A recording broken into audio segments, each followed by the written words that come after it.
Welcome to I dream sports.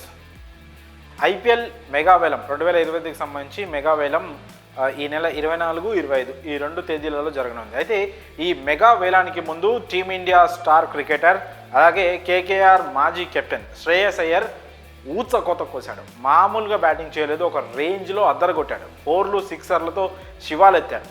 ఇది ఎక్కడ జరిగింది అంటే సయ్యద్ ముస్తాక్ అలీ ట్రోఫీ 2024 వేదికగా జరిగింది.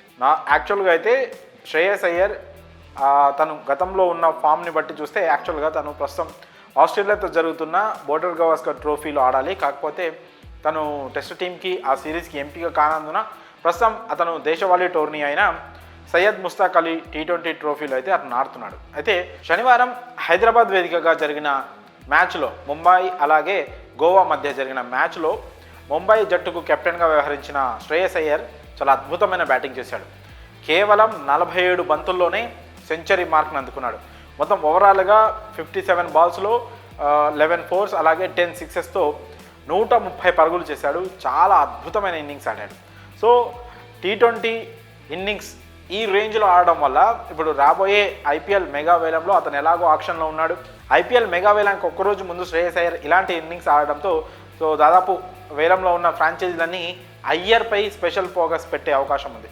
అంతకంటే ముందే అయ్యర్ ఖచ్చితంగా ఏదో ఒక టీంకు కెప్టెన్గానో ఒక కీ ప్లేయర్గానో వెళ్తాడు. ఖచ్చితంగా అతనికి ఒక భారీ ప్రైజ్ అయితే వస్తుందని అందరూ ఊహించారు. సో ఇప్పుడు వేలానికి ముందు ఇంత మంచి ఫామ్ చూపిస్తూ ముఖ్యంగా T20లో ఇంత అగ్రెసివ్ ఇన్నింగ్స్ ఆడడం, పైగా 130 రన్స్ ఒక పెద్ద స్కోర్ చేయడం, సెంచరీ చేయడం అనేది ఖచ్చితంగా మిగతా ఫ్రాంచైజీలన్నీ అయ్యర్పై ఫోకస్ పెట్టే అవకాశం ఉంది.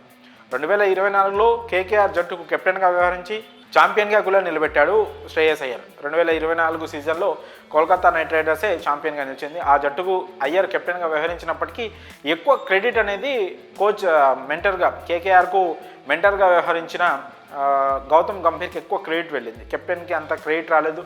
అయితే మొత్తానికైతే ఒక ఛాంపియన్ టీంకు కెప్టెన్గా ఉండి కూడా అతను రిటైన్ కాకపోవడం అనేది ఐపీఎల్ వర్గాల్లో క్రికెట్ వర్గాల్లో చర్చనీయాంశంగా మారింది. అయితే ఎందుకు కేకేఆర్ అయ్యర్ని రిటైన్ చేసుకోలేదు, ఎందుకు అయ్యర్ కేకేఆర్ టీంలోనే ఉండలేదు అనే ఈ చర్చలో భాగంగా కేకేఆర్ ఓనర్స్ చెప్పారు అయ్యర్ మా ఫస్ట్ ప్రియారిటీ రిటెన్షన్, కానీ కాకపోతే అయ్యర్ అందుకు ఒప్పుకోలేదు, అందుకే మేము రిలీజ్ చేయక తప్పలేదు అన్నట్లు వాళ్ళ వర్షం వాళ్ళు చెప్పుకొచ్చారు. సరే, కేకేఆర్ టీంలో ఏమైనప్పటికీ కూడా అయ్యర్ ఇప్పుడు 2025 కోసం జరగబోతున్న మెగా వేలంలో అయితే తను ఆక్షన్లో ఉండబోతున్నాడు. తన కోసం చాలా దాదాపు ఒక 3-4 ఫ్రాంచైజీలు అయితే చాలా గట్టిగా వేలంలో పోటీ పడే అవకాశం ఉంది. ముఖ్యంగా చూసుకుంటే మనం ఢిల్లీ క్యాపిటల్స్ మళ్ళీ గతంలో కూడా అయ్యర్ ఢిల్లీ క్యాపిటల్స్కి కెప్టెన్గా వ్యవహరించాడు.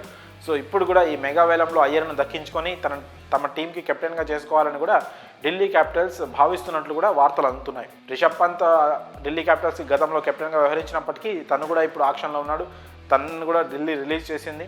సో ఈ నేపథ్యంలో అయ్యర్ను తమ కెప్టెన్గా తీసుకునేందుకు ఢిల్లీ క్యాపిటల్స్ చాలా బలంగా అయితే వేలంలో కాంపిటీషన్ చేయబోతున్నట్టు తెలుస్తూ ఉంది. సో ఓవరాల్గా అయితే వేలానికి ముందు రోజు శ్రేయస్ అయ్యర్ ఇలాంటి ఊచకోత బ్యాటింగ్ చేయడం అనేది తనకి ఇంకో ప్రైజ్ అంటే తనకు వేలంలో దక్కే అమౌంట్ని కాస్త పెంచుతుందని మనం అనుకోవచ్చు సరదాగా.